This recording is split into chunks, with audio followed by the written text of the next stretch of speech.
12 de julho, estamos agora a observar uma seara em plena floração, quase a chegar ao fim da floração, e vamos aqui observar quais as diferenças aparentes nos locais onde não houve sacha.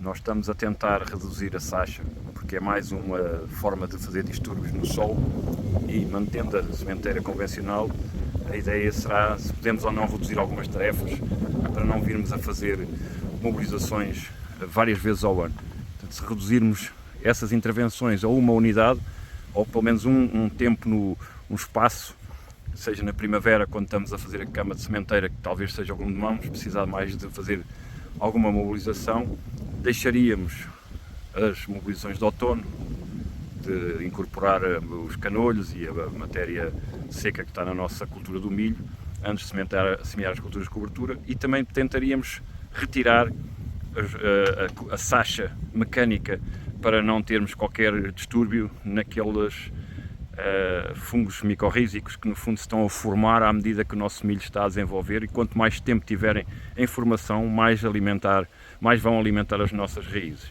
E portanto vamos aqui ver nos dois sistemas se há alguma variação.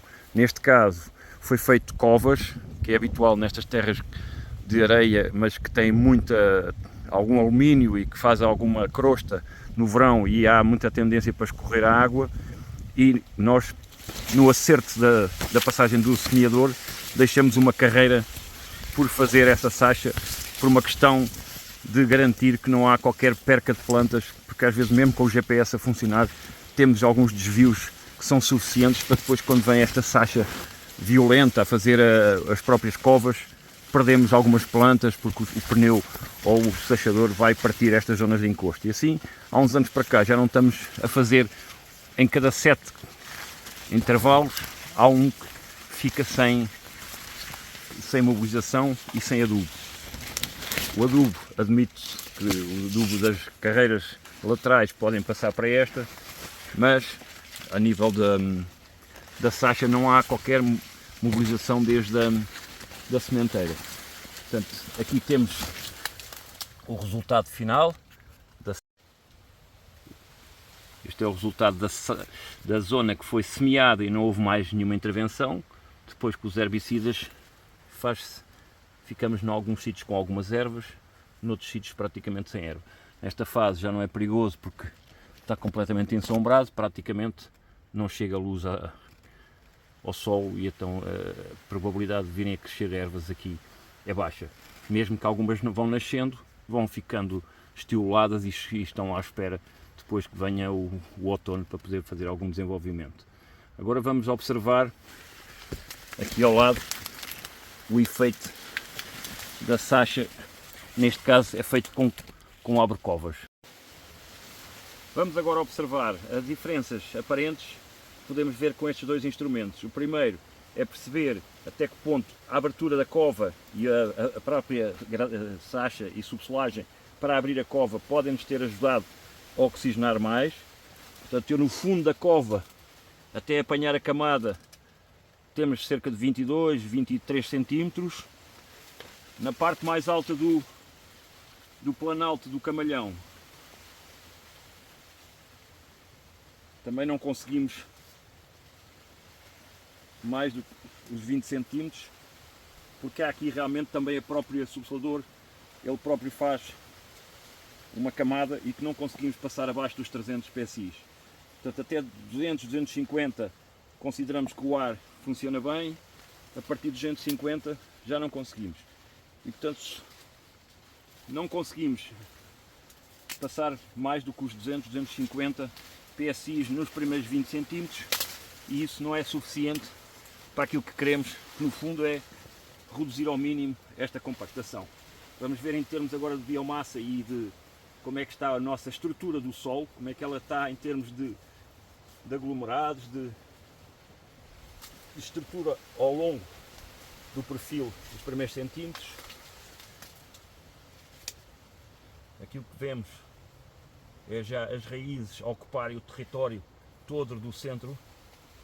Portanto, não foi por ter sido partido que não há raízes no centro da carreira, que era um dos receios que temos, é que a sacha feita já numa altura mais tardia, possa nos trazer problemas de perder raízes. E aqui o que não queremos é perder raízes de maneira nenhuma, e o que queremos é ter uma estrutura o mais estruturada possível, portanto, sinal de vida no solo, e que haja, quanto mais vida, melhor é aproveitado o azoto. Em termos de estrutura, o que vemos é que aqui os aglomerados não aparecem como nós estávamos à espera. O que vemos é que a terra está completamente desfeita pela mobilização e não tem os tais agregados que nós andamos sempre à procura. Nós não queremos uma terra compactada, mas também não queremos uma terra a desfazer-se sem agregados.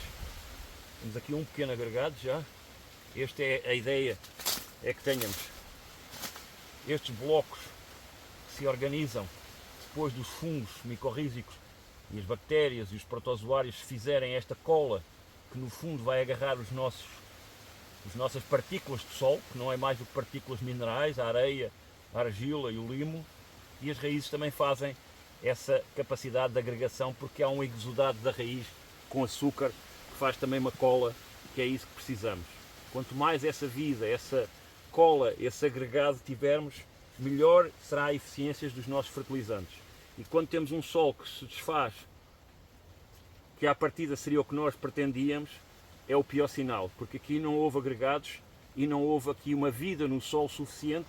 Portanto, neste solo o que estamos é a serviço do solo para ser, na prática, um suporte para a planta. E o que está a planta quase tudo a comer é pouco mais do que aquilo que nós lá pomos, e não está a fixar aquilo que existe, ou solubilizar azoto, ou fósforo.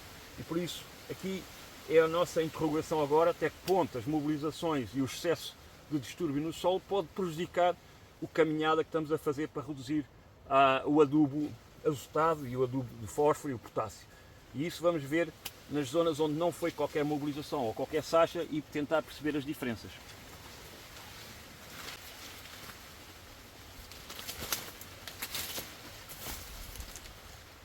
Vamos ver aqui na carreira que não foi sachada se há alguma variação em relação à nossa carreira com covas. Ela vai bem até aos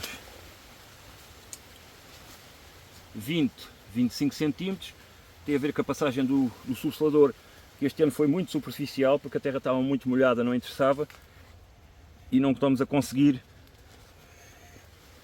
dentro dos 300, 250 PSI, passar essa crosta. Está no limite, praticamente já começamos a ver algumas passagens. Quando passa aquela crosta, aquela caule lavoura, que aqui é o caldo subsolador ou das frezes, depois então o solo já está mais descompactado.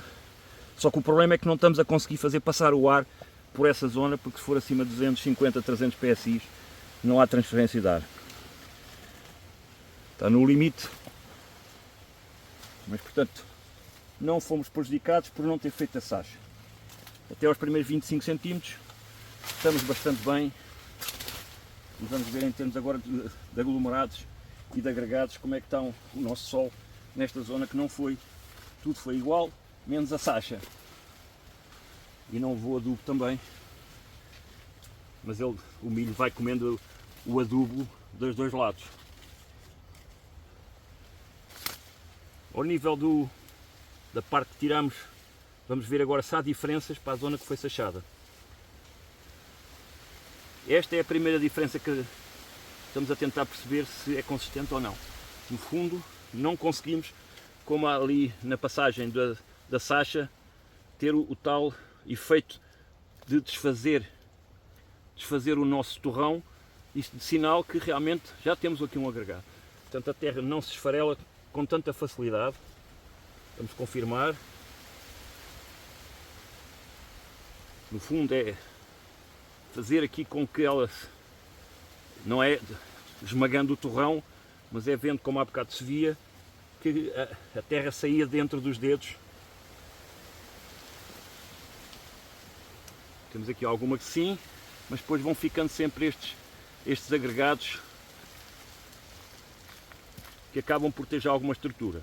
Quando abanamos muito ou tentamos forçar, eles também se esfarelam, mas mesmo assim não fazem aquele efeito da areia. Então aquilo que se sente aqui é que há realmente já noutros sítios menos, mas já há um aglomerado dos tais agregados que nós andamos à procura. Até se ouve o barulho a partir e já não é um barulho de areia a desfazer-se. Nota-se bastantes diferenças, apesar de que a única diferença é esta de não ter passado a sacha agora aqui há cerca de um mês. E quase todos os torrões vão se mantendo, mesmo que a gente abane, eles vão permanecendo com o tal agregado, com a tal estrutura, que isto é realmente o ideal. Vemos bastante bem já as minhocas aqui a fazerem as suas galerias, aumentarem o arejamento, que isso é aquilo que nos interessa, e não depois da sacha volta a haver água a cair e pode haver o fechar destes canais, que nos interessa muito mantê-los o mais tempo possível. Apesar que depois vamos ter, provavelmente, mobilizar no outono por causa dos covas, mas se isto conseguirmos aumentar a matéria orgânica e reduzir a necessidade de covas, no outono também evitaríamos a mobilização de outono e passaríamos a fazer a sementeira da cultura de cobertura de sementeira direta. E isto era fundamental, ou com drone, para não tocar então na estrutura e deixarmos esta vida do solo prolongar-se o mais tempo possível, e deixaríamos nestas zonas convencionais só a mobilização de primavera, porque ainda consideramos que é a forma mais fácil de obter altíssimos rendimentos, que é o que temos nestes solos de primeira. E por isso, não podendo ainda migrar diretamente para a sementeira direta, a ideia é tentar fazer uma zona de aproximação, uma pré-adesão à sementeira direta, apesar de que não sabemos quando é que é possível migrar completamente.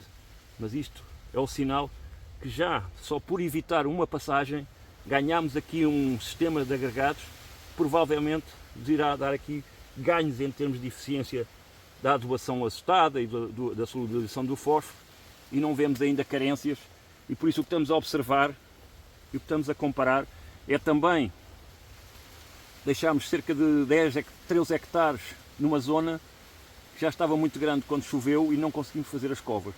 E portanto, quando não conseguimos fazer as covas, decidimos também não pôr azote, porque também não conseguíamos pô-lo de forma uniforme. Portanto, o que vamos observar este ano, no fundo, é o que é que vai acontecer a um solo que não tem covas, que tem cultura de cobertura e que fez só a sementeira e já não se fez nem covas nem a adubação assustada da sacha.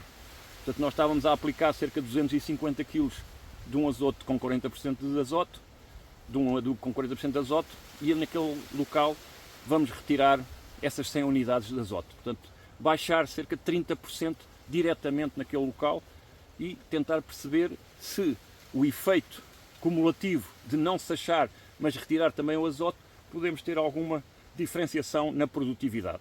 E isso vai ser observado depois com o mapa de produtividades, e o que estamos agora é ver nos drones e nos satélites se começa a haver carências no local. Podemos ir observar esse local e acompanhá-lo nas zonas onde não levou qualquer tipo de adubo, não foi só como aqui uma carreira em 7, ali foi bastante área sem qualquer adubo de cobertura. Acompanhem-nos para ver os resultados desta nova tentativa de reduzir os adubos de minerais que vamos aplicando ao longo da cultura do milho.